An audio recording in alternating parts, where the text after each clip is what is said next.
Permita-me sorrir sem ter motivo. A lágrima equilibra nosso polo positivo. É o que nos mantém vivo, louco, intenso e massivo. Sabendo que chorar é consequência, não me torna menos homem. Não fomos tão passivo, rap fecha agressivo. É porque como tem pouco tempo, eu não consigo organizar um pensamento tão complexo em 5 minutos.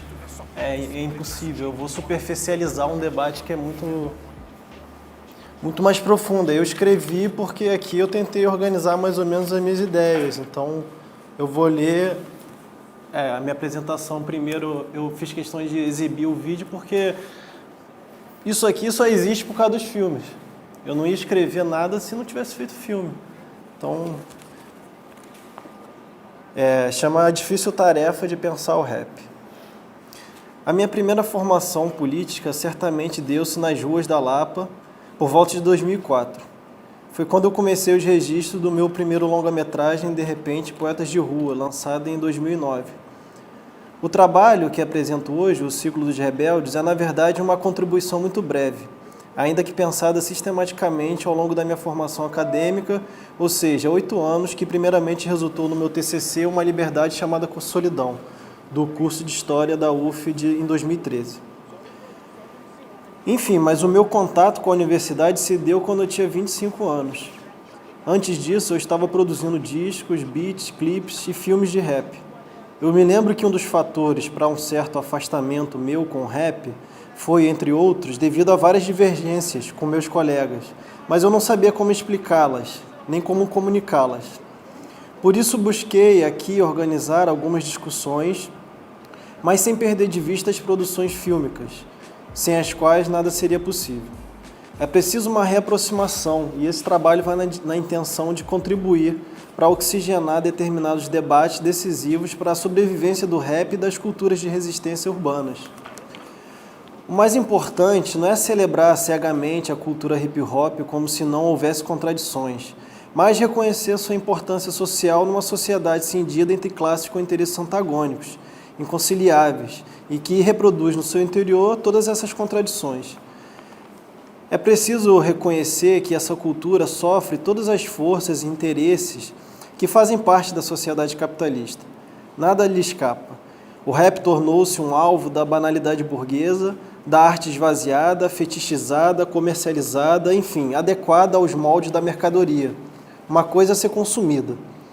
Mas o rap faz parte de uma cultura e esse elo deve ser reaproximado devido à sua importância junto aos demais elementos, o DJ, o grafite, o b-boy, a big girl e o conhecimento.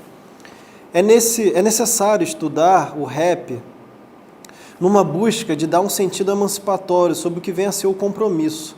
O compromisso, como afirmo no trabalho, é um compromisso social. E a emancipação como forma de não reproduzir a barbárie. A emancipação humana, segundo o Celso Frederico, é pensada por Marx a partir de um autodesenvolvimento da sociedade, entendida esta como uma totalidade em progresso. E continua o Frederico. Não se trata, portanto, de uma volta atrás, do retorno a um idílico e hipotético estágio da sociedade ainda não cindida pela divisão do trabalho. A nostalgia da comunidade perdida não existe em Marx, como comprova sua crítica ao comunismo grosseiro. Fecha aspas. Mas mesmo atravessado por todos esses interesses, a cultura hip-hop e o rap, nesse caso, por ser mais especificamente o elemento estudado, guardam a sua importância política e cultural. Basta imaginar que quando comecei os registros do Poetas de Rua, não existia o circuito das rodas de rima, que demonstrou a capacidade de organização de MCs, DJs, produtores, na difícil tarefa de afirmar o rap como cultura de resistência. Ocupar um espaço público sistematicamente é a prova material do crescimento e amadurecimento da cena carioca. Conta-se hoje quase 200 rodas no estado do Rio de Janeiro. Tudo isso começou lá atrás, quando o CIC, o Centro Interativo de Circo, que funcionava na Fundição Progresso, foi incendiado. Muitos colocam o incêndio como uma ação criminosa, o que é melhor colocado no filme O Som do Tempo. Na falta de um espaço, os rappers começaram a rimar ali mesmo, na rua em frente à fundição. Ali tinham pessoas centrais que plantaram a semente, como MV Ramp, Dropê, mas muitos outros, claro, que já organizavam eventos como a tradicional Batalha do Real, a Zoeira, a Liga dos MCs, etc. Mas tudo isso centralizou o rap principalmente no bairro da Lapa. Por isso a primeira roda foi a Roda da Lapa, e que depois se multiplicou, surgindo novas figuras importantes, como o Djose, organizador da Roda de Botafogo, o Thiago Pombal, o Jonathan e o Sardinha, da Roda de Vila Isabel. Enfim, agora em cada região tem pessoas organizadas na ocupação das praças e por isso lidam diretamente com a truculência e intolerância do Estado, representado pela Polícia Militar, que tudo faz para criminalizar o rap nos espaços públicos. Mesmo nessa eterna tensão que se tornou muitas vezes organizar uma roda, a cultura não deixou de se afirmar, muitas vezes conseguindo preservar durante anos a ocupação das praças públicas, como é o caso da Praça 7 em Vila Isabel, da Cantareira em Niterói, da Mini Ramp do Meia, a Quarta Under e muitas outras. Claro que isso guarda uma problemática, que é a relação que passou a ser estabelecida com a prefeitura e setores como a Guarda Municipal, como foi o caso do aniversário da Roda de Botafogo, quando a banda da Guarda tocou no mesmo palco que os rappers, numa cínica tentativa de aproximar segmentos antagônicos. Por isso, como analisar nesse caso o fenômeno das rodas culturais, que é um fenômeno cultural, político e econômico, sem um aporte teórico que relacione todo esse campo de tensão para que, compreendendo melhor o fenômeno, possamos superar as contradições que emperram o avanço da emancipação dos oprimidos. Pois não é disso que o rap trata fundamentalmente, da opressão racial e de classe? Em primeiro lugar, é preciso não compactuar com o discurso pós-moderno, que tudo relativiza em última instância favorecendo as identidades, facilmente canalizando para o mercado pueril do espetáculo. A teoria pós-moderna nega-se a romper com o capitalismo e por isso busca pequenas fugas alternativas descoladas da totalidade, sempre individualizada, é o sujeito que importa. Há aspectos positivos nessa teoria, que também não é homogênea, tem suas infinitas correntes, desdissocia, mas que me parece não ir ao cerne das contradições. Destaco aqui algumas palavras necessárias do professor Ciro Flammarion Cardoso, abre aspas. Nestes tempos que alguns batizaram de pós-modernos, predomina em certos ambientes acadêmicos uma visão sobre a história, com H maiúsculo, bem como sobre as demais ciências sociais, de mera construção ou representação sob o signo de diversos poderes, entendidos à maneira de Nietzsche, evacuadores de saberes alternativos. Tais disciplinas são entendidas como algo a abordar só hermeneuticamente. Em outras palavras, não haveria história, e sim histórias de e para determinados grupos definidos por dadas posições, constituindo estes lugares de onde se fala. O que significa que, ao escrever, um historiador se dirigiria, na realidade, a um destes grupos, aquele que partilhe com ele as premissas que constroem o seu discurso. Existiria, então, uma história das mulheres, uma história dos negros, uma história dos homossexuais, uma história construída em torno de interesses ecológicos, em relação ao Chipre, uma história grega, outra turca, etc. Isto supõe uma sociedade fragmentada em subculturas, numa ausência de horizontes holísticos, coletivos, bem como da possibilidade de qualquer tipo de mobilização global. Daí todo o esforço feito desde 1974 e ampliado em 89 para destruir um grande objeto da história como a Revolução Francesa. Estuda-se a Revolução no cotidiano, como festa, como ritual, como cultura, ao mesmo tempo que ela é descaracterizada como uma revolução social. Na verdade, trata-se neste caso somente de uma parte do esforço maior no sentido de demonstrar que todas as revoluções são grandes equívocos, já que só realizam com enorme custo o que de todo modo aconteceria ou já estava acontecendo. Alguns pretendem mesmo que tal situação seja irreversível. Daí, como vimos, falar-se na morte da história, na morte das ideologias, entenda-se ideologias dotadas de pretensões globais. Após ter se proclamado a morte do homem como sujeito e ao mesmo tempo objeto de um saber legítimo que tivesse um sentido mais geral do que o que possa configurar-se nas numerosas comunidades interpretativas de uma sociedade irrecuperavelmente fragmentada. Igualmente falsa é a afirmação de que não haverá mais ideologias totalizadoras com capacidade de consenso e mobilização. Vivemos, sem dúvida, os efeitos intelectuais de sérias derrotas políticas das posições de esquerda em todo o mundo. Mesmo agora, porém, percebem-se elementos que poderão confluir em novas teorias globais do social e, portanto, da história, bem como tentativas mais ou menos sérias, conforme os casos, além de dotadas de ideologias distintas, de efetivamente construir teorias assim. Fecha aspas. Pois bem, o que busquei construir foi uma relação do rap com a sociedade burguesa em seu processo histórico, principalmente a partir da década de 90 em diante, mas também buscando sua gênese para não perder de vista os seus fundamentos e com isso pensar o rap como um fenômeno global. E em que condições o rap surge? Era a época de um sistema político profundamente racista com políticas segregacionistas vergonhosas, diz Elton Curtis. Os negros em condições precárias se rebelavam contra as diversas leis fascistas, como as de Jim Crow, e passavam a se mobilizar em defesa dos seus direitos civis. Fecha aspas. O rap surge, portanto, como alternativa de denúncia e posicionamento dos negros periféricos que rapidamente se espalha pelo mundo. Mas há um elemento aí que há que ser preservado, que é a resistência. Se não se resiste contra o sistema capitalista, resiste-se contra o quê? Contra um governo ou outro? Se for essa a saída, infelizmente não teremos mudanças significativas. Qualquer observador minimamente atento constata a total impossibilidade de mudança pela via parlamentar burguesa. Mas não é tão fácil assim resistir contra o sistema, um sistema organizado burocraticamente, com uma jurisdição voltada contra os interesses dos subalternizados e uma estrutura coerciva altamente eficaz. É preciso compreender o tal sistema para que possamos atuar contra ele. E é essa relação que busquei fazer no trabalho apresentado. A conciliação, mesmo que inevitável em muitos momentos em nossas vidas, não pode anular o nosso posicionamento e muitas vezes ela serve simplesmente para arrefecer as tensões de classe. É preciso, portanto, politizar no sentido de explicitar melhor os interesses em jogo. Por isso, voltando às ocupações, são estes os melhores lugares para se produzir um trabalho de base nos bairros da cidade. Ao mesmo tempo em que para eu buscar explicar e melhor comunicar esses fenômenos, utilizando uma teoria, foi necessário ocupar a universidade para melhor acessar esses conhecimentos, também muitos problemas existem aí, digo no âmbito universitário.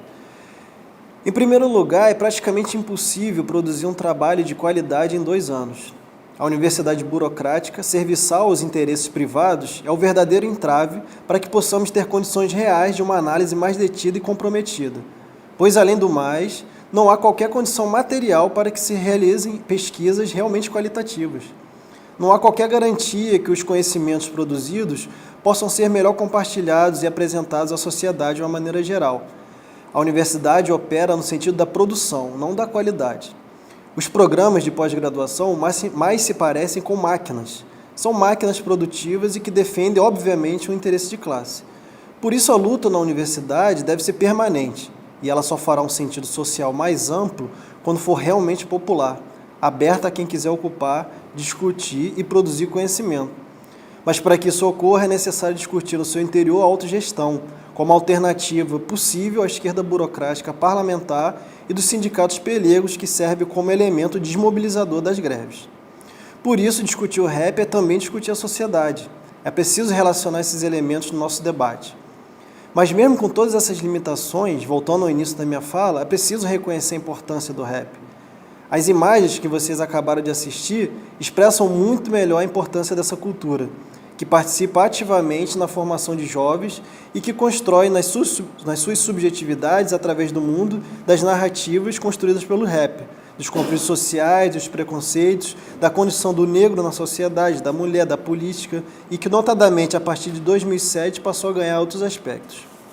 Enfim, a difícil tarefa de pensar o rap é apresentada aqui na forma de um trabalho dissertativo, mas que não pode perder de vista os 2 longas anteriores que fundamentaram e deram base para a análise, e que é bom lembrar, para os cursos de pós-graduação, ou mesmo para a graduação, tem pouca importância e reconhecimento como material produzido, estagnado que estão na dura escrita acadêmica. De toda forma, eis aqui também algo que fecha todo um ciclo de trabalhos e que corrobora para a manutenção do rap como expressão musical da cultura hip-hop.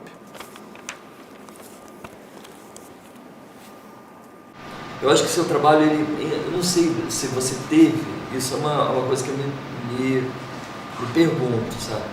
Eu acho que por vezes a tua crítica é mais radical do que a que você colocou no trabalho. A tua crítica com relação ao que um pouco que veio se tornando rap. Eu acho que talvez tenha havido também da tua parte um certo respeito também com a galera, porque tu também fala em alguns momentos assim, tu usa a primeira pessoa do plural, né? Não de uma forma tosca acadêmica, mas eu digo assim, porque tu está se colocando no lugar do objeto do qual você está falando, sobre o qual você está falando. Então eu acho que há um respeito com o fazer e com os caras que estão fazendo as paradas, mas ao mesmo tempo você aponta para elementos que são elementos às vezes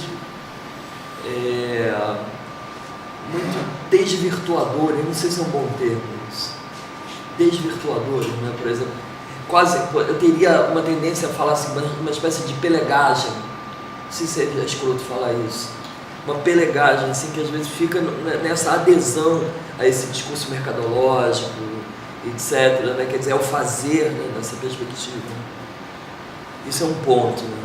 Tem um outro ponto que eu ainda nem anotei aqui dentre as coisas que eu anotei, mas eu queria te falar, porque enquanto tu fazia a tua apresentação, me veio isso à cabeça. Eu acho que aqui você faz, de uma certa maneira, uma história do rap. De alguma maneira você está aqui fazendo uma história do rap. Mas me pareceu que você dizia da necessidade de se constituir uma espécie de teoria do rap. Eu acho que essa teoria do rap não está feita. Então, assim, qual é a teoria do rap? Mas não é que você tenha se proposto a fazer. Essa teoria do rap, na medida de pensar uma pragmática, uma perspectiva metodológica e coisa e tal, eu acho que isso é uma coisa a ser feita. Talvez, quem sabe, até um trabalho de doutorado teu, se é que a academia é o melhor lugar para isso, né? Eu te confio que não. Mas, enfim. Então, voltando aqui ao que eu teria programado como um segundo debate contigo, né?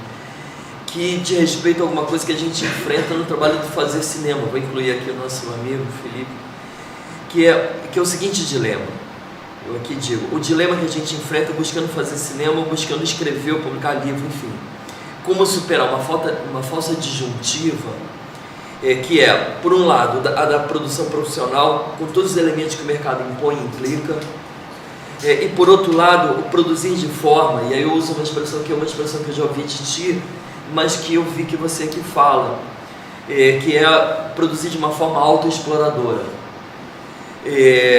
com todos os riscos de sermos sabotados a cada instante. Quer dizer, se fosse para traduzir de outra maneira para o pessoal, é o seguinte: tu está produzindo cinema, e aí é claro que está se pensando no rap aqui, mas tu está produzindo cinema. Como você ficar entre duas metades? Uma metade é você aderir àquilo que seria um esquemão, no qual a gente sabe que tem todo um sistema de corte que opera o tempo inteiro, não é?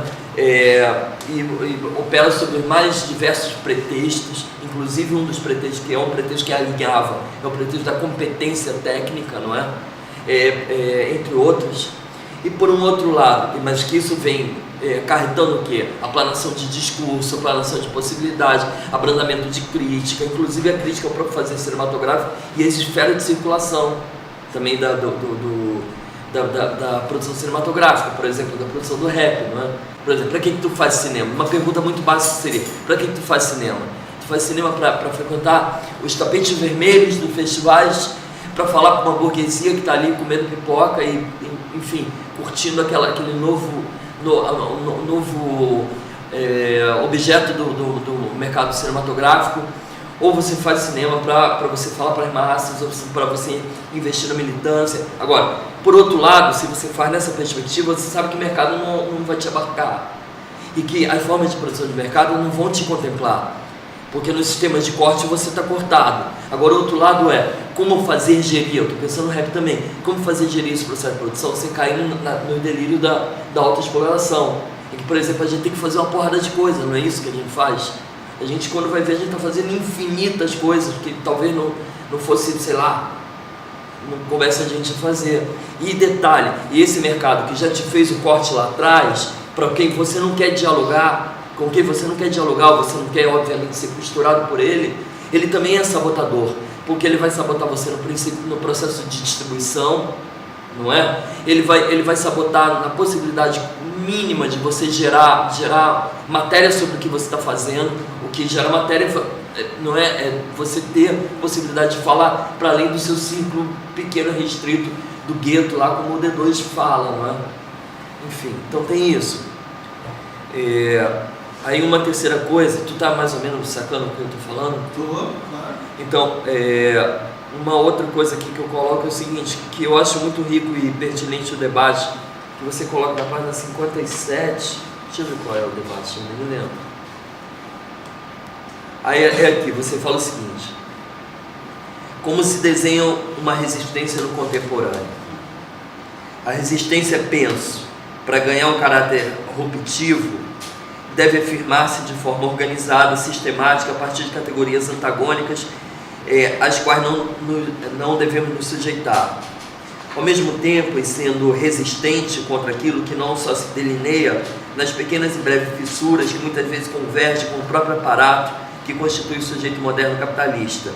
Essa resistência ruptiva é histórica, coletiva e classista. Então, aí voltando aqui.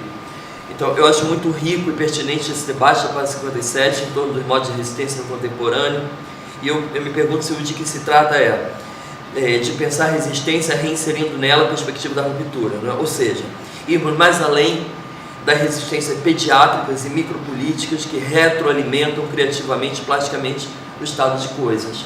Que, de uma certa maneira, tem esse debate em torno do que você coloca como na etiqueta pós-moderna, em última instância, né, por exemplo, e que eu acho que atravessa talvez até me dando a possibilidade de usar de uma forma inadvertida esse termo, atravessa o imaginário da academia, na brasileira, com certeza, o imaginário da academia, e talvez o imaginário no que tem de melhor, para tu ver a miséria que a academia traz consigo, no que tem de melhor, imagina o que é de pior.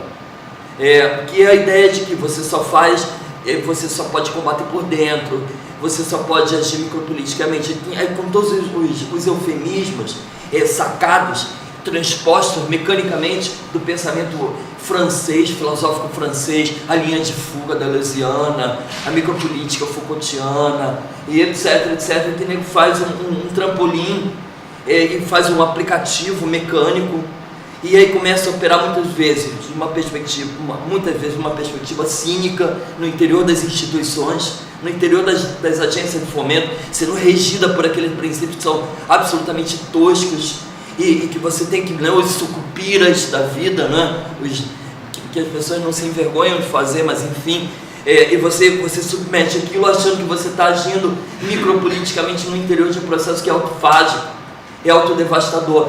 E aí outra vez coloca na perspectiva do rap, tu tá me entendendo? Por exemplo, como é possível resistir ativamente? Porque resistir ativamente é resistir numa perspectiva de uma ruptura. Não há possibilidade de você resistir no interior, a não ser que tu queira bancar o palhaço, o cínico, porque o cínico, porque você engana os outros que você está resistindo e você está enganando os outros, mas você está à frente de uma linha de pesquisa que está gerando um processo de produção contínuo, não é? Uma espécie de corporativismo interno, onde você tem os teus seguidores, que são os seus monitores e são os seus afiliados, porque são os que ganham as bolsas, que retroalimenta os laboratórios de produção. Ou você rompe com aquele modelo, mas as pessoas querem romper o modelo. Há a possibilidade de romper o modelo indo numa outra direção? A universidade que há na universidade brasileira, ela tem pretensão a isso, por exemplo? Isso é uma questão, né? E aí tem uma outra questão, queria te propor uma reflexão que comumente compartilhamos, e a questão que diz respeito à transposição mecânica dos conceitos e das analíticas, que não contribuem de fato para uma leitura mais apurada da nossa condição de dependência. Então, boa parte dessas coisas que a gente tem começado a debater, né? Que é a teoria marxista da dependência, as coisas que a gente está devagar avançando nesse debate, né? Então, na página 64, tu mencionas os argumentos do Luc Vacan, que é o estado policial a sobrepor-se ao estado de bem-estar social. Não é que eu acho que é uma questão assim, é óbvio que se a gente olhar o contemporâneo, o contexto que a gente vive hoje em dia, é inegável a gente dizer que a gente não vive sob estado de exceção e estado policial. Agora, como sobreposição ao modelo do estado do Estado de Bem-Estar Social desaparecido é um delírio de transposição mecânica, porque queria saber quando foi esse sonho de passárgada no qual nós experimentamos estar sob as tutelas do Estado de Bem-Estar Social. E mesmo isso, essa leitura, a leitura de que o Estado policial ele se sobrepõe ao Estado de Bem-Estar Social, já é uma leitura amesquinhada. Por que amesquinhada? Nela própria amesquinhada. Porque ela deriva de uma certa maneira já do quê? De uma espécie de leitura social-democrata, em que costura o Estado de Bem-Estar Social como sendo a máxima saturação ótima das coisas, na medida em que se contempla a possibilidade de você incluir os excluídos.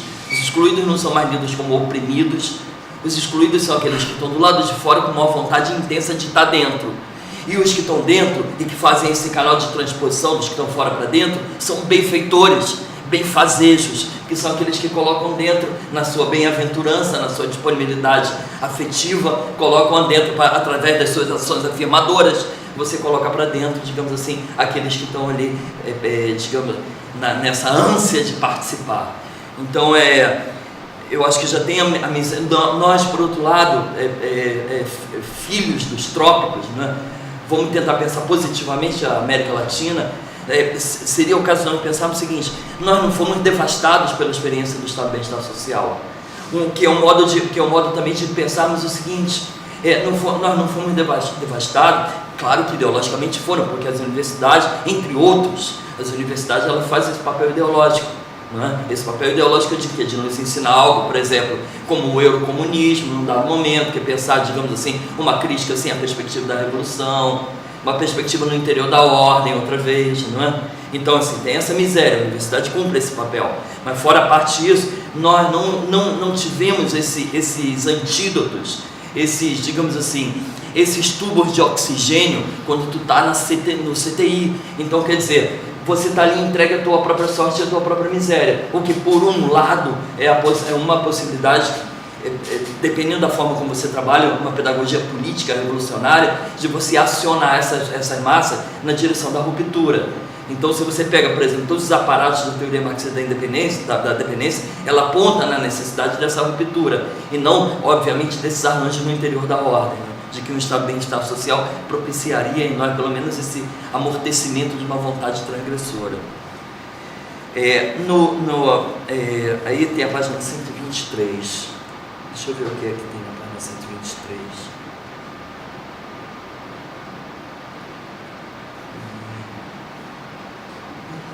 Então, a página 123, eu queria que tu falasse um pouco mais sobre isso, cara, porque é o que? Assim, é um momento que tu tá falando, tinha um camarada chamado Hatch, faz uma entrevista com ele longa, não é assim, parece que são 3 encontros, né? E tem um momento lá que o cara fala o seguinte, que é a coisa dos acessos, né? Aí ele fala assim, então, quer dizer que um clipe de R$2.000 que tu gravou e que tu filmou com um cara hoje, render pra gente 5 milhões de acessos. Aí você fala que em 2017 já tinha chegado a 42 milhões, 6 milhões talvez graças a Deus, enfim. Então, assim é correr atrás de views, e atrás dos likes.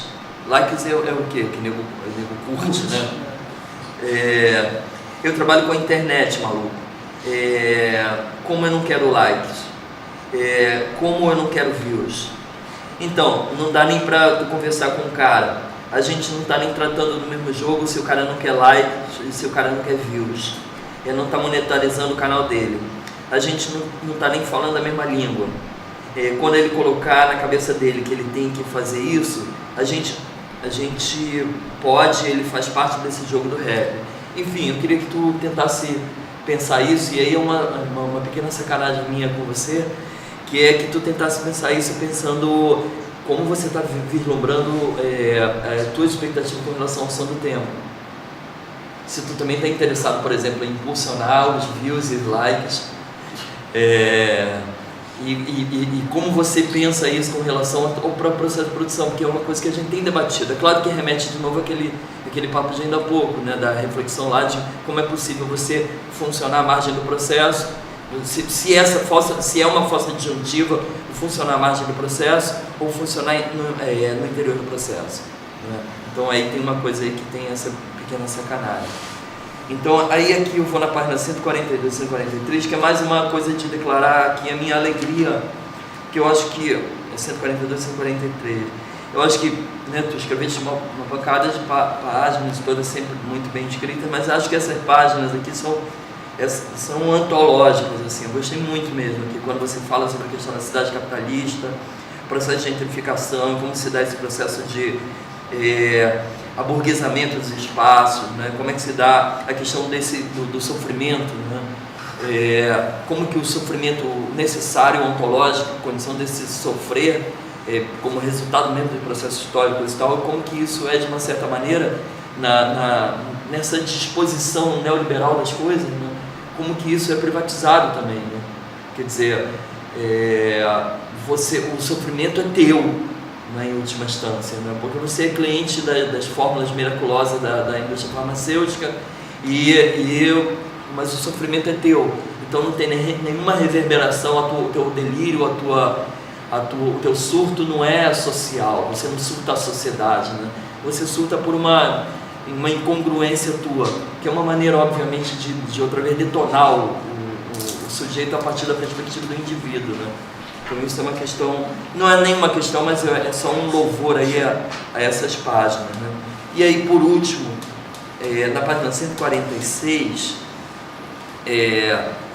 aí eu queria que tu falasse um pouco sobre isso, que são coisas que eu acho que a gente já conversou, né? Porque você fala que nem tem tanto a ver com o teu trabalho, mas num dado momento você fala das manifestações de 2013, e aí você fala sobre que para citar você fala, desde a manifestação de 2013 é grande a ascensão da direita, mais especificamente da extrema direita, com claros contornos fascistas. E eu queria que você falasse um pouco sobre isso, mas assim, te salientando logo um risco. Qual? O risco de você não gerar aqui, ou não dar asas e vazão ao ovo da serpente, né, pós-moderna, que eu falei narrativa. Porque 2013 foi de fato esse elemento, foi de fato o norteador do avanço da direita fascista. Isso eu me pergunto porque, assim, se a gente quiser falar, vai ser de uma imensa facilidade, onde boa parte das pessoas vão se compreender, vão entender. A gente pode falar a partir das narrativas. Eu vou falar uma guerra de narrativa. 2013 se tornou uma avalanche da direita que saiu do armário. Não é? Se você pegar e ouvir, não é? Mas o que foi o 2013? 2013 foi isso. Tu está me entendendo? Assim, o que é que foi o 2013? Porque bom, tá certo que a direita ela mostrou cara, não sei o que, mas é a partir de 2013, porque eu acho que isso é denegador do 2013. Creio eu, tu tá me entendendo? Eu acho que 2013 é muito mais do que isso. A direita veio por outros motivos. Um dos motivos que a gente pode pensar é a crise do capital de 2008. Não é? E aí a gente vai recolocar as coisas não numa perspectiva narrativa, mas que seria pensar a partir da superestrutura, mas pensar a partir da infraestrutura econômica mesmo, né? Se dá uma crise do capital, isso vai ter uma reverberação violenta nos países como um todo. E o que vai acontecer, obviamente, na nossa condição de país periférico, obviamente que os processos de acirramento da luta de classe são muito mais graves e muito mais insidiosos. Então, quer dizer, eu acho que a partir daí vai se dar esse processo. Agora, 2013, como um elemento, assim, deflagrador da direita, eu acho que isso cabe na fantasia fetichizada dos discursos midiáticos. Não sei como tu vê isso. Enfim, é isso. Fiquei muito satisfeito porque dessa vez teve uma direção, né? Não ficou um monte de coisa no meio de um monte de coisa. Na qualificação a gente notou que era um monte de coisa, boas intenções, um monte de boas intenções. Aí acaba que se anula, na verdade, né? Dessa vez não, eu encontrei pontos muito positivos, um esforço violento para deixar o texto de forma que o leitor entender. E uma das coisas que me chamou a atenção, que ao longo da produção do trabalho, ele não contou só a história do rap, ele fez um acompanhamento contemporâneo daquilo que aconteceu nos últimos tempos no Brasil. À medida que você vai contando um pouco a história do rap, você também contextualiza. Eu acho que os contextos são muito importantes, porque não parece que uma manifestação cultural ela esteja isolada, né? Aí vem o primeiro ponto: por que o elemento cultura, que foi tão importante, você falou de cultura, só vai ser discutido lá no final? Por que não trouxe no início? Agora não pode fazer mais, mas por que não trouxe no início? Inclusive que soldava algumas coisas que você vai dizendo e a pessoa só aponta aqui, aponta ali e não discute, né? A crítica, por exemplo, que é outro elemento importante que você coloca lá no capítulo, crítica da crítica, esse ainda tem uma dúvida se você conseguiu fazer a crítica da crítica, né? Mas eu achei importante que você ainda conseguiu discutir a partir do Mark Bloch. Eu achei interessante, mas poderia ser um pouquinho mais, como diria o pessoal, de ter uma pegada melhor para isso ficasse um pouco mais emoldurado e desse chão para toda essa trajetória do rap, né? Eu gostei muito da forma, que não é uma forma tradicional de produzir uma dissertação, sketch, né? Para ser peça de teatro, sketch aqui, sketch. Aí ficou um bocado de subcapítulos, mas que no fundo funcionou para o que você queria, né? Ficou parecendo com a fala do rap mesmo, né? Aí, e no final você conseguiu fechar, eu achei muito interessante, né?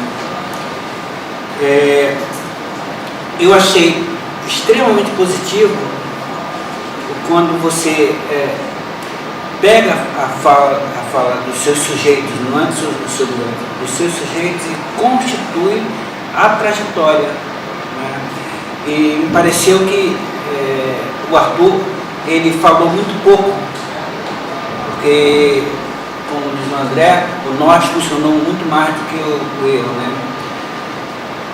E eu acompanho muito o que a professora Kátia gosta de colocar. A história, apesar de parecer individual, apesar de me dizer sempre que você pode, a história é sempre constituída nesse coletivo, né? Nesse fazer coletivo, né? Nessas particularidades, que dentro do rap não é uma unidade, os conflitos são muitos, parece que traz um pouco, reflete um pouco aquilo que a sociedade vem vivendo nos últimos tempos, fragmentada. E aí fica uma questão que é extremamente complicada, que é no sentido, não para você, mas de movimentos sociais, como resolver essa entrada, no caso do rap, como resolver essa entrada no mercado, a apropriação dessa vida capitalista e do ganhar dinheiro. Tem visto que as pessoas elas vêm de grupos extremamente empobrecidos, então o fazer a vida é tão importante quanto manter as ideologias. Como se resolve esse paradoxo, né? Isso te acompanha da primeira página até a última, né? Acho que a sua tendência fecha com isso.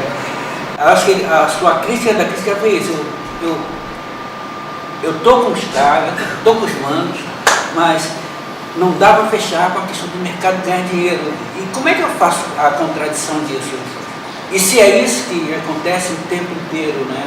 Você tem algumas poucas resistências, mas as resistências elas permeiam também da sobrevivência, tendo visto que sair desse mundo que encapsula as pessoas, criam líderes, às vezes sem o chão. Você, por exemplo, a partir das redes sociais, você cria um imaginário para quem está do outro lado, e o outro lado quer chegar aonde, você coloca isso no texto algumas vezes, e o outro lado quer chegar onde você está. Como é que resolve isso, né? Tem um paradoxo, na verdade, entre aquele que tem um discurso e aquele que não tem um discurso. Você coloca em determinada parte do texto, se apropria da fala de alguém para expor hierarquicamente quem são as pessoas que produzem e quem é que não produz, quem não pode produzir, né? Aí eu gostei muito que o André falou, que é aquela questão do se está fora ou está dentro, mas como falar de quem está fora e falar de quem está dentro se um não existe sem o outro? Não tem possibilidade do produtor do discurso existir sem a audiência das pessoas que vão assistir ao entretenimento, vão fazer outras coisas. Então as rodas de samba, a roda de rap que você coloca, ela, além do fator educativo, que eu acho que você perdeu deixa de trabalhar com mais essas rodas, elas têm um elemento educativo, inclusive que aproximava do programa, né? Porque a educação não se faz apenas dentro da escola, mas a escola faz parte da educação fora da escola, né? Aquela coisa, a escola vai aonde as pessoas estão, porque diz que a escola não existe sem pessoas. Então essa possibilidade de programa, por exemplo, apropriado, aquilo que a burocracia acadêmica cria para chegar, desvendar o discurso do rap, eu acho que era uma aproximação possível, tendo em vista que você era um acadêmico. Apesar da sua sketch, tentar fugir um pouquinho da rigidez acadêmica, isso constitui uma dissertação. Um modelo pode ser outro, mas tem a compreensão possível de um trabalho acadêmico, de um esforço e também de pessoas que estão do seu lado. Pode ser que do seu lado pode ser que só te contribua com a página ou com 40 páginas, não importa, mas a contribuição não tem tamanho, uma página pode valer muito mais do que 40. Então, eu dizer para você que tem agora, diz que eu gostei. Agora, as coisas que precisam, aí você vai ter que ou contextualizar, ou a introdução precisa ser refeita. O leitor merece saber o que vai encontrar.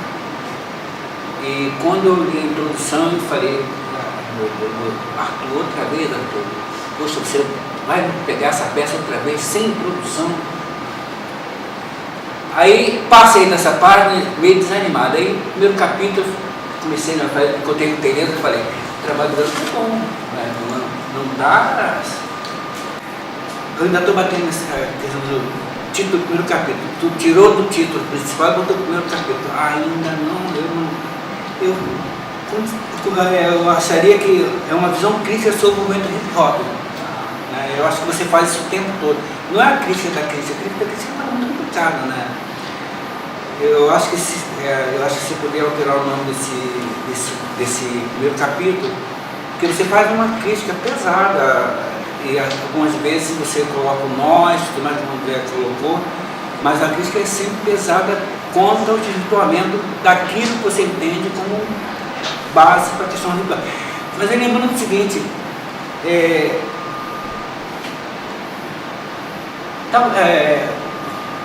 um amigo meu estava vendo um documentário aí, disse sobre o documentário, quando você vai à Revolução Espanhola, Guerra Espanhola. O que constitui a Guerra Espanhola? Como é que um grupo poderoso, uma brigada internacional consegue perder uma guerra ganha? Aí eu olhei para o seu texto e comecei a ver o documentário. Me parece que as brigas internas, aquilo que acontece com a esquerda, é que permitiu o avanço do franquismo pela Espanha. E me parece que, da forma que você coloca, me parece que a direita consegue avançar sobre toda a construção democrática, ou, como você coloca, pseudo-democráticas, das conquistas sociais dos últimos tempos, a partir das divisões muito internas.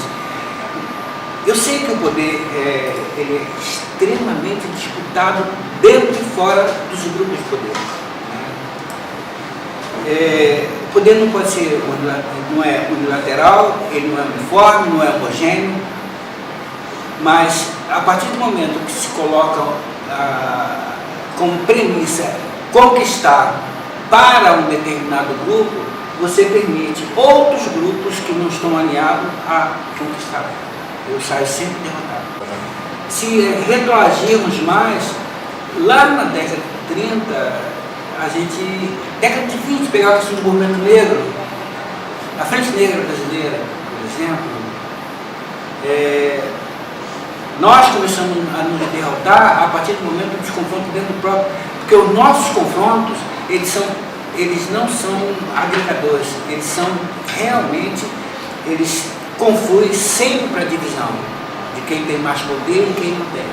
Acaba que alguns grupos se aliam a perspectivas outras que fragilizam as lutas dos grupos que são subalternizados ao longo do tempo. E eu li seu texto, me pareceu que está caminhando para isso.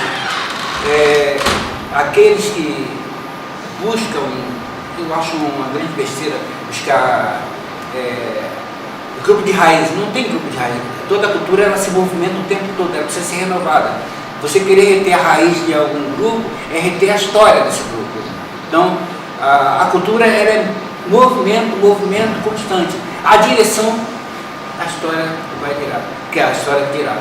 Mas, quando no presente começa a haver disputa de etos no próprio grupo, me parece que fragiliza e abre a perspectiva de outros grupos entrarem, inclusive a pelegada, como se chama. Politicamente, é extremamente importante que a gente tenha consciência disso. Estou falando a gente porque eu também sou militante. Hoje escrevo, mas estive na rua há muito tempo.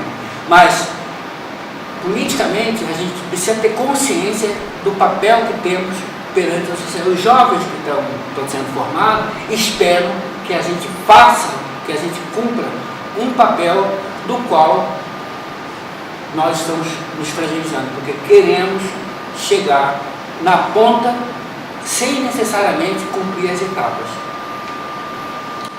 Aí eu coloco a única questão para você: qual é a perspectiva do hip hop em não entrar no mundo comercial, numa vez eventualmente da cultura hip hop?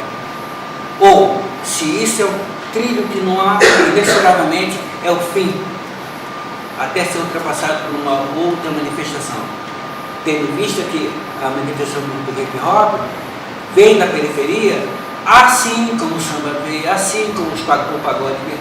Então, só que tem, a gente pode dizer, aquilo que é genuinamente nacional e aquilo que não é genuinamente nacional. Mas o que é nacional?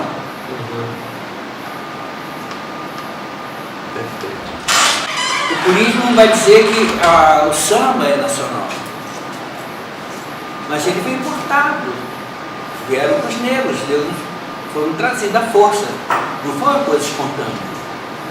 Ah não, agora eu estou falando de samba de raiz. Mas o que é samba de raiz? O que é o forró sertanejo, não é forró? O que é isso? Aí daqui a pouco não tem o rap da serra também. São os caipiras que vão falar rap sobre o cotidiano. E é muito importante que se diga que essa manifestação ela substitui outras tantas. Por exemplo, toda informação que você coloca, toda informação é passada, o cara ali no Facebook faz uma rima. Não precisa esperar o Jornal Nacional. Então, qual é o papel das mídias, dessas mídias, dessas redes, na manutenção, na permanência do hip hop por algum tempo ainda? Ou se essas mídias decretarão o fim dessa manifestação para dar lugar a outra, tendo visto que sai essa, vão aparecer outras variantes do próprio hip hop. De mais a mais, eu agradeço a Tereza, agradeço a você pela oportunidade de eu trabalhar e aprender com você. Na minha alegria de estar nessa mesa, acho que eu me sinto parte desse esforço que Teresa e Arthur fizeram para se encontrar. Acho que é importante dizer isso. Também eu acompanho a decisão do Arthur de troca de orientador e da Teresa de acolher uma orientação, uma pesquisa que já estava encaminhada, não só porque o Arthur chegava com uma bagagem, como ele mesmo disse, de 12 anos de trabalho e de inquietações, mas também porque Arthur começou seu mestrado com uma outra orientação.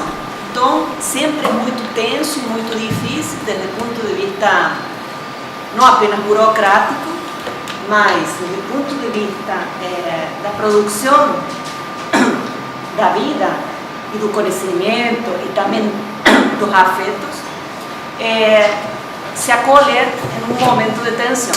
Então, primeiro agradecer também esse esforço por parte dos dois. Acho que foi uma boa composição, às vezes meio tensa, às vezes mais esticada, enfim, que faz parte das relações de né? Então, fico muito feliz de que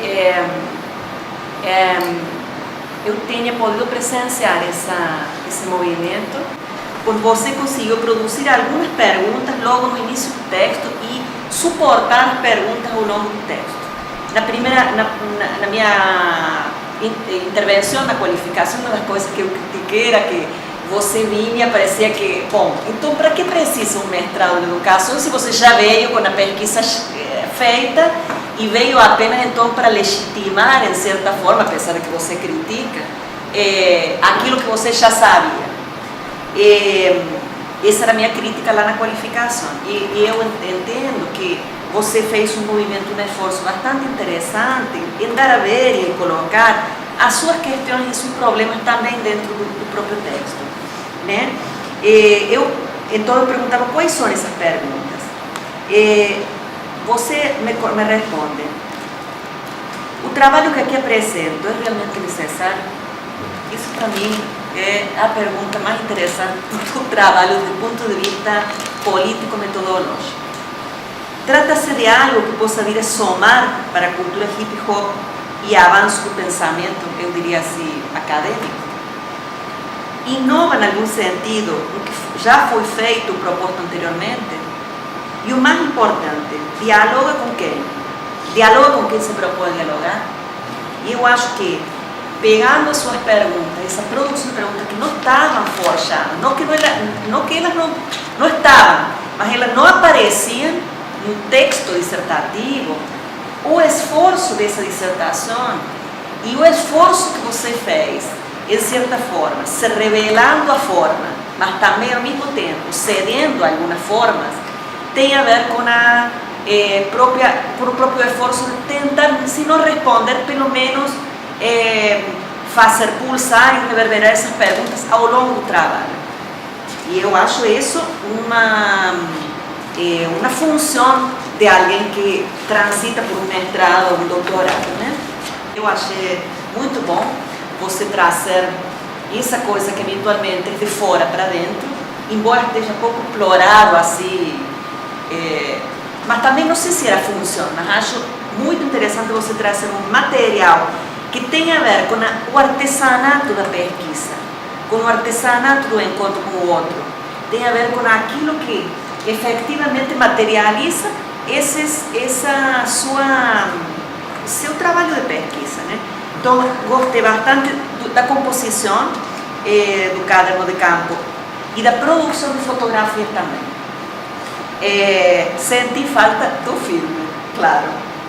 E o filme que está do lado de fora. O filme é o fora. É nesse ente que você se situa? Essa era a pergunta que eu tinha.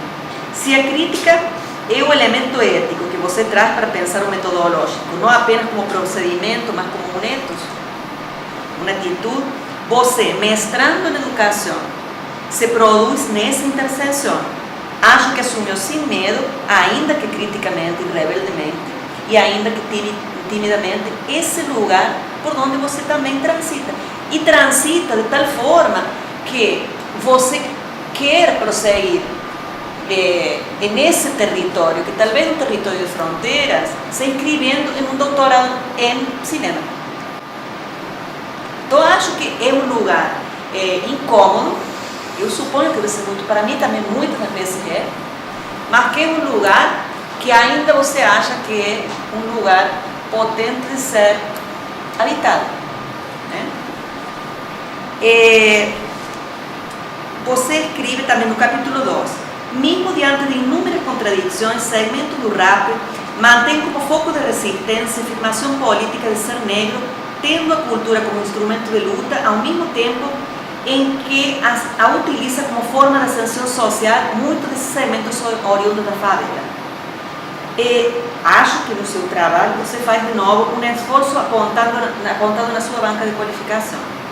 Eu perguntava, as ruas, como espaço do não institucionalizado, dito desta forma por você, funciona mesmo dessa forma, como espaço do não institucionalizado? Há possibilidade de um território livre da institucionalização? Ou é do atalho, da encruzilhada, do beco que você está falando, que também fazem parte da rua? Você mesmo agora traz essa questão mais para frente quando critica a homogeneização da cultura hip-hop como campo supostamente harmônico e que oblitera as disputas internas em seu sentido político em favor de forças hegemônicas. Ou seja, fez esse esforço também de pensar esse espaço não como um monobloco, diria eu, cultural, né? Mas acho que nas conclusões você opera de novo de forma às vezes mais dura. As conclusões para mim não acompanham o processo que você fez no texto, que é um pouco que o André daria. Talvez, Arthur, seria um bom momento para você articular suas questões com a questão central do nosso programa, o processo formativo e a desigualdade social, forçando a aderência ao campo, que não é apenas burocrático, mas que é efetivamente o campo que você está produzindo. Bom, no capítulo 3, tanto no seu filme como na sua pesquisa de mestrado, que é feito dele, preocupam-se, tanto o filme como a pesquisa do mestrado, que é um efeito, preocupam-se em dar a ver, enunciar vozes que divergem não só do mercado, mas aquelas que resistem a essa forma de poder estabelecendo para si outra forma de relação, ao mesmo tempo que defrontam-se com irreparável conciliação entre segmentos antagônicos, muitas vezes tido como a única possibilidade de se jogar o jogo. Isso para mim era o que você disse isso para mim era o que faltava ser dito também no trabalho. As regras não são de quem pensa a resistência. Então, como pensar a transformação num jogo em que as regras não são as nossas? Você abriu seu problema de pesquisa e sua afirmativa está questionada na qualificação com o exercício dessa pergunta. Essa questão da crítica é a minha principal questão. Se eu mudar ela, é meio que eu também estou meio que fracassando na minha principal proposta. É porque a literatura realmente é muito pobre. A literatura que trata do rap. A crítica que o rap faz, social, é uma crítica miserável, né? É uma crítica, muitas vezes, puramente estética. Até mesmo as resistências, quando colocam a sua crítica, eu considero uma crítica que precisa ser criticada, né, de certa forma. Então, a crítica que eu faço é a crítica da crítica que eles fazem. Então, esse é um diálogo que eu estou tendo diretamente com a galera do rap também. Não, eu estou dentro totalmente. Eu no momento me coloco fora, até porque na minha apresentação eu coloquei aqui que eu já me afastei do rap por questões políticas, né? Então, assim, eu me afastei também no sentido de me qualificar, né? Porque se você está ali no âmbito e você não tem como se contrapor de forma minimamente esclarecida e organizada, você é engolido pela ordem, né? A ordem é representada ali pelos próprios rappers. As lideranças, no caso, são as suas maiores representatividades, né? são eles que formam, mas são eles que alienam. São eles que fetichizam a própria cultura, né, nesse processo de mercado. Então, essa questão também colocada pelo André, qual é a saída? Eu não tenho uma resposta, né? Eu estou tentando apresentar uma crítica para que a gente possa traçar um projeto antagônico, né? E não pode ser só uma espécie de linha de fuga, tem que ser uma coisa que se contraponha ao poder, né, do Estado, ao poder do capital. Tanto é que a crítica que eu coloquei com relação à presença da banda da Guarda Municipal num evento de aniversário da roda, para mim é uma coisa gravíssima, né? Você coloca o seu inimigo para tocar junto com você, para construir uma certa equalização para você poder negociar com a prefeitura. Então isso é um desserviço que os próprios organizadores, meus colegas, né, no caso, mas essa crítica eu também apresento aí da forma como eu estou colocando, né? Sempre tentando ser muito ético, porque você não pode desqualificar o trabalho do cara, porque o cara está ali ocupando um espaço público, mas ele também está cedendo, né? E de certa forma não só cedendo, porque ceder às vezes é preciso, ele está compactuando com aquela forma de se fazer cultura, né? Ou forma de se ocupar o espaço, sei lá. E essa é uma questão que a gente, por exemplo, eu, o André e o Felipe, que são dois companheiros que a gente está assim, muito ligado nessa questão da produção, a gente está se entrando em divergências, porque a gente não sabe, às vezes, qual caminho seguir, porque é muito complicado. O mercado, ele não é democrático, né? Não tem aquela ilusão de que a gente vai conseguir, mas a gente coletivamente tem que produzir um projeto, uma estratégia, isso é possível em debates e divergências, mas sobretudo na produção de uma unidade. Então esse trabalho ele é uma tentativa de se produzir uma unidade, né? Quando a gente faz cinema junto, a gente está produzindo uma unidade, mesmo tendo divergência, porque a esquerda tem divergência, a gente não pode anular o companheiro, a gente tem que aprender a lidar com essas diferenças que não são questões antagônicas. É antagônico com o inimigo de classe, com a banda da Guarda Municipal, isso é antagônico. Agora, com um colega que pensa diferente, não. Mas esse é um debate, né? Assim, eu acho que a gente tem que pensar muito bem, porque a partir do momento que você entrar, dificilmente você vai sair, assim, para a indústria, né? Mas você usa, um pouco partindo do que tu falaste agora, tu usa a academia taticamente, a universidade taticamente, e tu falaste assim, eu me afasto, e eu bem me recordo que tu falaste ainda há pouco isso, eu já me afastei da galera. E assim, mas aí agora me pareceu que tu falaste o seguinte, me afastei da galera para produzir isso e ganhar um suporte. E aí eu volto. Quer dizer, essa volta tu ainda não fizeste, não é isso? Fiz. Não, sim, perfeito, fizeste com som do tempo, mas assim, mas tem um uso estratégico da academia, da universidade, no sentido para geral usar um campo de prestígio. Eu não coloco como essa questão do prestígio, apesar dela ser inevitável. Eu coloco como... Porque, por exemplo, eu coloquei na minha apresentação que eu entrei para a universidade com 25 anos, né? Geralmente as pessoas entram mais novas. Mas eu entrei por quê? Porque eu precisava ter um aporte teórico, né? Que eu não ia ter sozinho, né? Você não vai entender uma obra de Marx ou de qualquer autor que seja sozinho. Então eu precisei entrar na universidade para adquirir esse capital simbólico, vamos dizer assim, né? E voltar com uma proposta para a galera. Então, quer dizer, hoje o meu diálogo com a comunidade do rap, vamos dizer assim, é muito melhor estabelecida, porque ao mesmo tempo que eu produzo essa dissertação, tem os filmes. Então, são vias de diálogo, né, que estão aí super abertas. Então, eu acho que é isso. Para finalizar, esse aí é um trabalho que, na verdade, é uma contribuição só. Assim, não tem nada... Quer dizer, tem muita coisa que difere dos outros trabalhos, porque eu li muitos trabalhos sobre rap e eu reparei, assim, que eu preciso ir para um caminho diferente. Eu não preciso só... Parece, assim, muito ruim dizer assim, mas parece que é uma coisa meio descritiva os trabalhos, assim, sabe? Não entra nas tensões internas.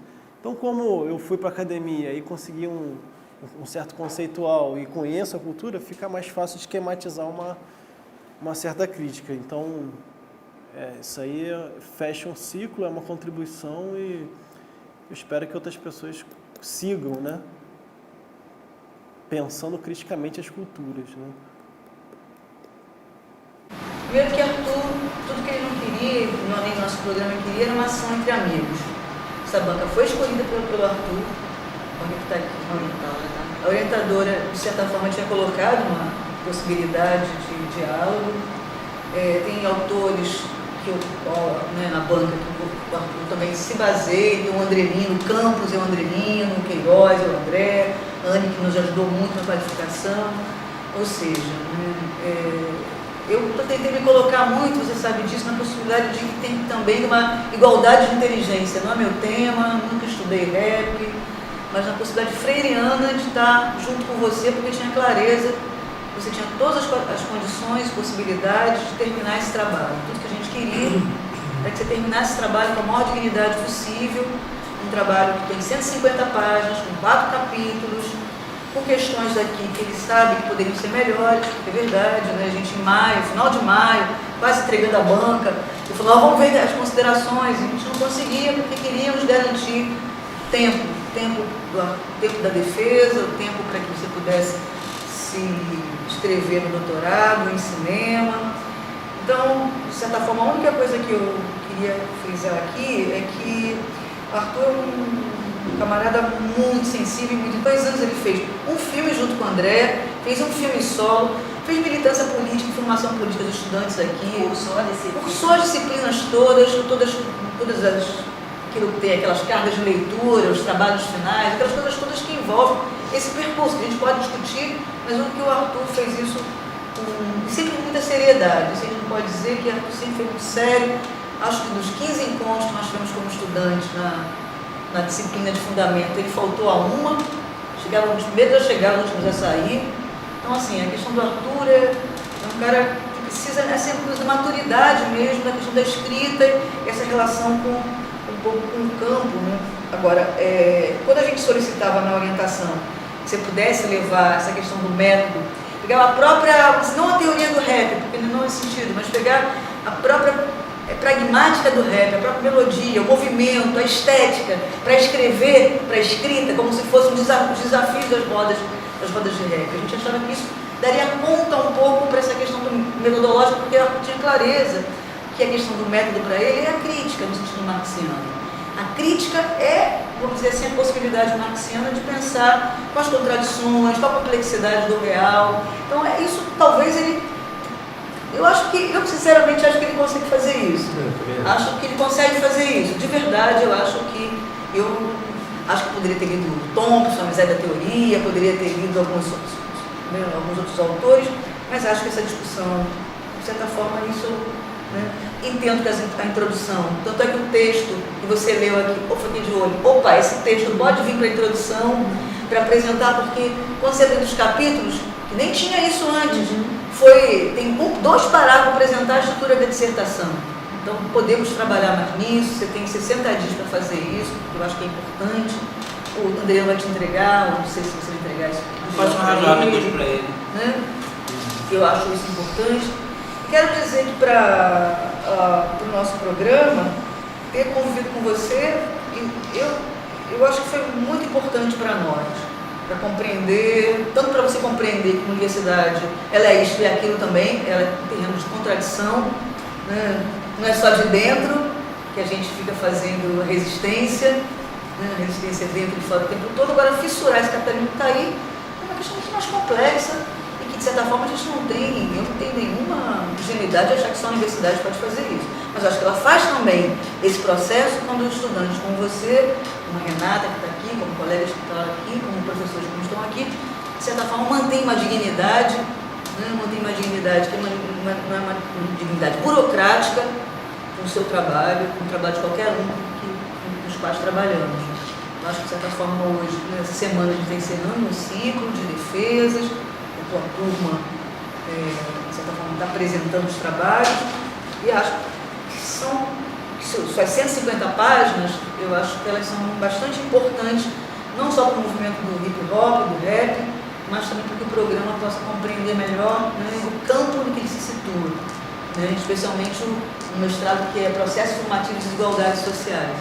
Então, acho que a crítica da crítica, nesse sentido que o seu trabalho nos oferece, é pensar, né, esse ciclo dos rebeldes, que você anuncia o seu trabalho, ele continue reverberando aí no seu percurso, na possibilidade que você tem de uma carreira profissional, pessoal, né, com todas as contradições que a gente tem nas diferentes instituições pelas quais a gente transita. Mas que você possa continuar sendo esse menino amoroso que você é, rebelde, raivoso, terrível, né? Mas profundamente compromissado em fazer as coisas com a melhor dignidade. Fico feliz de a gente ter terminado isso sem a gente se arrebentar. Né? Tá bom. Então a gente pede licença. Permita-me sorrir sem ter motivo. A lágrima equilibra nosso polo positivo. É o que nos mantém vivo, louco, intenso e massivo. Sabendo que chorar é consequência, não me torna menos homem. Não fomos tão passivo, rap fecha agressivo. Fuga da consciência que se perde e nos consome. Levante objetivo.